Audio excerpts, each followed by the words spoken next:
Donc, tina pe mona na zongela mboka eza pona ko finir système ya kuluna ti au moins toza na base oyo eza pona ko finir makambo wana oyo zo mona ba leader ya ba quartier eza ba leader ya ba quartier oyo ndo zo mona ka base boye na mbokasité ya Fachi Beton na force du progrès to sangisi pena pona osala nini pona ko éliminer ba biloko wana parce que base kuluna eza système ya régime passé bayaki na mbongo bapesi bato ba mbongo po ba jeune babunda po esala nini elakisaki non mboka eza na nini na distraction. Sali mabe bon l'état eza na ba jugement nango ça c'est l'état mais c'est différent de ce que la Bible dit. Dans la parole de Dieu sur mutu sali mabe il a besoin de Jésus. Il a besoin qu'on lui apporte l'évangile pour ça la changer ça la transformer. Voilà donc ce sont deux choses différentes. La Bible na loi ya mboka sont deux choses. Merci beaucoup. Merci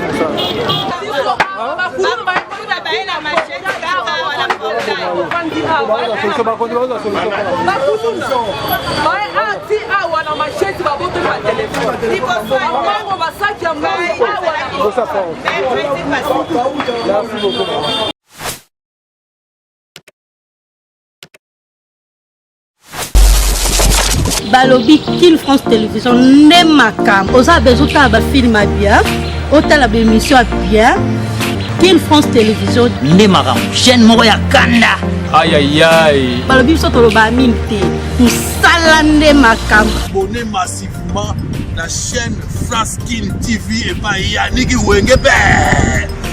Wenge Béton doit s'abonner kuna boyoka masolo puis ya politique masolo ya Congo masolo ndenge Congo zongi pa ba congolais nous avons appelé na mona master mo sala na émission trop bien Yannick Wenge Yannick Wenge yonde makam King France Télévision ne makam musala ne makam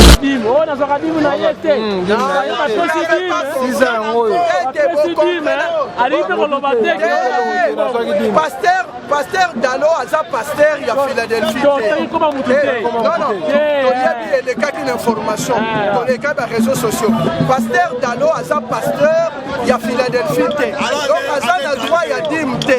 Mutaza pasteur ya Philadelphie comme na Eken Luamba. Dalo aza apôtre. Aza na gestion église. Yango loba ki amona ka dimte parce que Fachi depuis a comme pasteur Dalo a tikaka déjà église. Donc moya ke ne koluke dimezate. Pe biso na KDC dim va pesa ko na panier. Pasteur koyeba te nani apesa ki dim. Na fin ba ko totaliser kaka dim ekota ki autant par mois. Ba koyeba te nani apesa ki to nani apesa ki. Vous comprenez ki te. Boko eza na posa ya Nzambe. Il faut la lumière. La lumière ezala na ba o ba so conduire biso. Bolingo pesa la. Il n'y a que la parole de Dieu, il n'y a que Jésus. Nalobi bongote. Nalobi te parce que toute autorité vient de Dieu. Fachi Azawana par la volonté de Dieu. Mais il doit continuer à koluka volonté na Nzambe na ba décision nyos. Il faut ça. C'est ce qui est plus important. Il faut qu'à l'entourer na bato ba yape na conseil ou te pa na Nzambe. Ndenge ko yeba ke uti pa Nzambe. Bo bato nyos diemandi. Non, mon frère, tant Nzamba lobaka, oye uti pa na Nzambe pesaka une chose, pesaka kimia na motema. C'est comme ça qu'on reconnaît d'abord une pensée. Réponse uti pa na Nzambe, ekocha d'abord kimia na motema na yo moko uti parce que Nzamba fanda na mitema. Nzamba lobaka mutu na mitema. Donc, boka na biso, tocha président de la République na maboko na Nzambe, tocha gouvernement na maboko na Nzambe.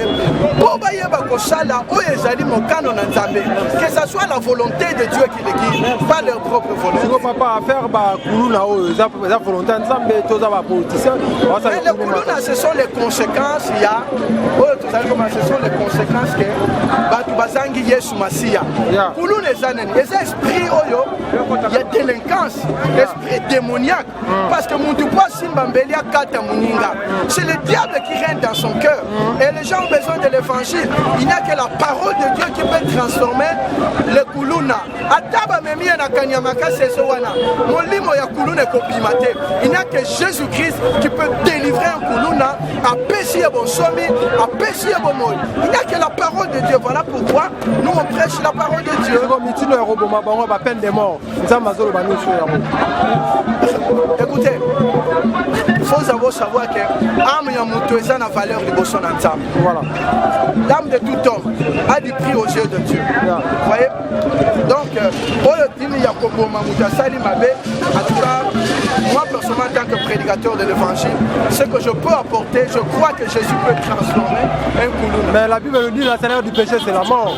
Oui, la mort dont on parle, il faut comprendre quelle mort. C'est la mort spirituelle. Le salaire du péché, c'est la mort spirituelle, c'est la séparation avec Dieu.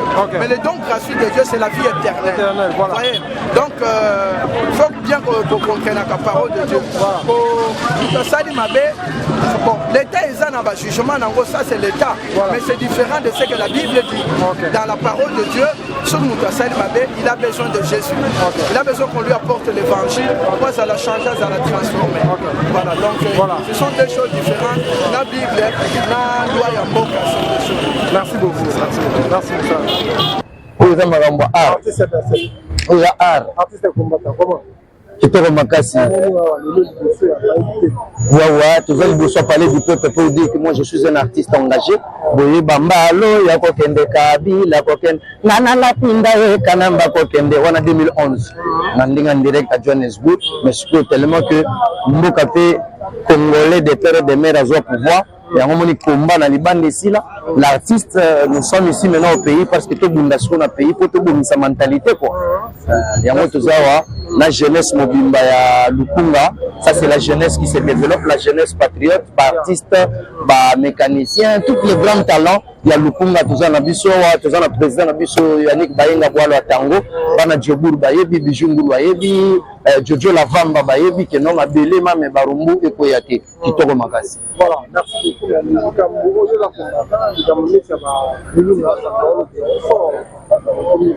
Mon cher, Ozan a raison, tu n'as pas mon nazongela mboka za pona ko finir système Koulouna, ti au moins tozana na base oyo, eza pona ko finir mama kambwana.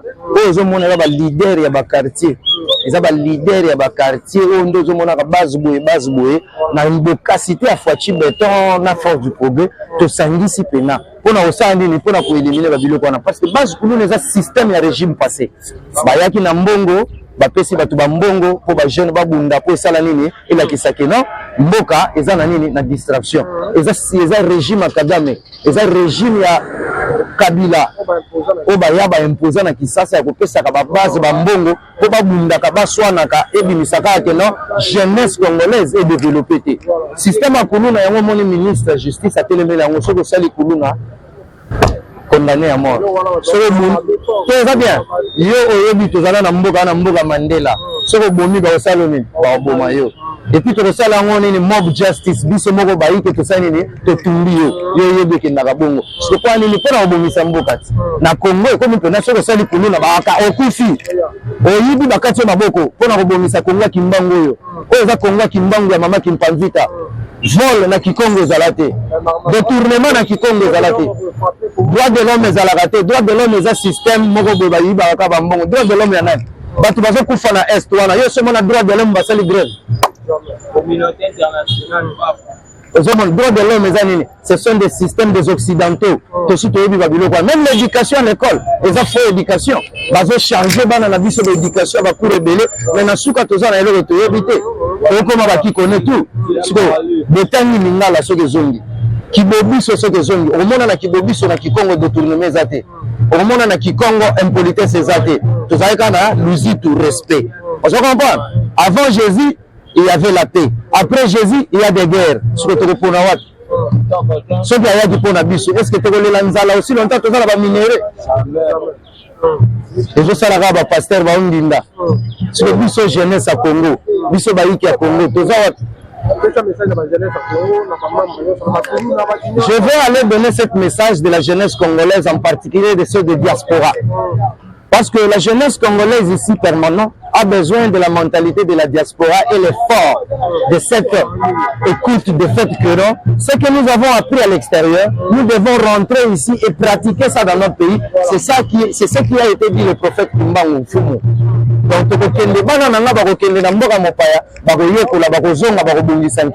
Félix Tshisekedi, notre président diaspora. Toza na ba diaspora baza ba magui. Oui, on accepte ça parce que biso nyonso ba Congolais toza animé na l'esprit ya corruption. Ça c'est normal. Mais toza pe na ba diaspora o baza na bonya, toza pe na ba Congolais o baza na Kisasa o baza na boanya. Surtout sangani Congo. Satan de kosa. Tala Satana ake kofunda Congolais pa Nzambe. Ayibisi Satan Nzambe. Ah tata Nzambe, osali bato ndenge nini? Nzambe alobi nini ba Congolais bite bango baleki na ngai.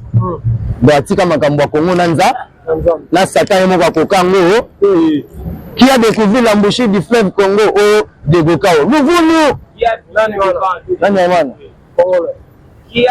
mais mutonzala na mai wana Congolais avant de Bokao ya kuta batute siko bato akuta wana bakombo na bango bana est-ce que français le ki Congo na mayele te yo yebi français te bazo sekayo e ba mundela yebi ki Congo te o sa ndene. Let me tell you guys, Amazulu, you guys are right. You have to fight for your economic and for your country. And everyone in Africa must fight it for all. We are African. Africa Ubuntu is one. Let's do it. Africa is going to be united very soon. Mama seko na seko. Biso ba mama to ete uchikumbu mama. Mama ko tika biso de mama de yambia ne seko to ninga ko zana kata mutema c'est mon cœur mama jibi. Mon cœur de ma fille mama. Umela na ngwende kasi mama ko bosa na bana na yote. Ba mama na yo ya kumbu de mama to ye. Mama to ningi ba parler du peuple nani apangu saka mama bongo na biso ezalité. Na stade mama nani apangu saka mama to zoko nyo papa mama wa tanga bana. Ezalité mama mbote na yo ba mama bango ina sana mingi ko mama. Ngonya kona mbote mboka to boli ba mama ai kona mama ekele so ekele.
Passer les gars.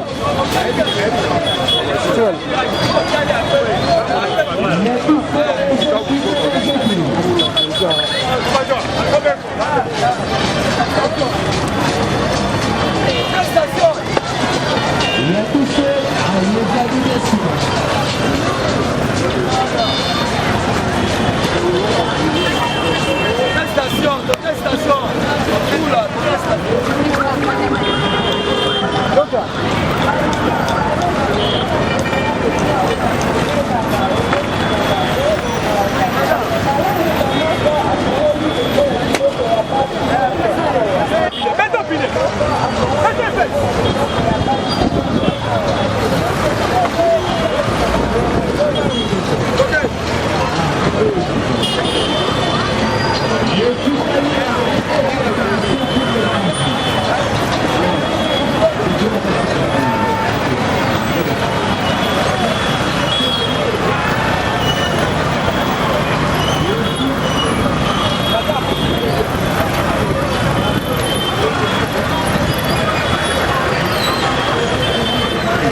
Maman Moto.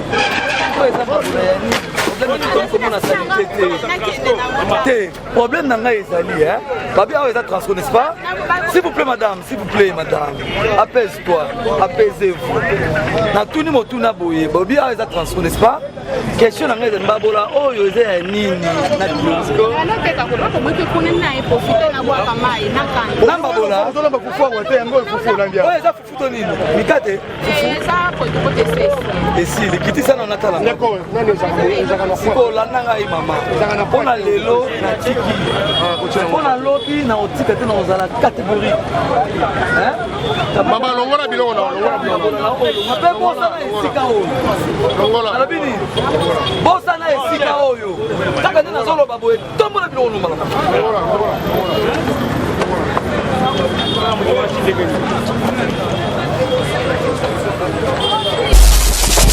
Balobi Kin France Télévision ne makam oza bezuta ba film bien otala ba émission bien Kin France Télévision ne makam chaîne moko ya kanda aïe aïe aïe balobi so tolo ba mimte musala ne makam abonné massivement la chaîne France Kin TV et pas Yannick Wenge Béton doit s'abonner kuna boyoka masolo puis ya politique masolo ya Congo masolo ndenge Congo zonge pa ba congolais nazapa na posa na mona mastana mo sala na émission trop bien Yannick Wenge na Yannick Wenge yonde makam Kin France Télévision ne makam musala ne makam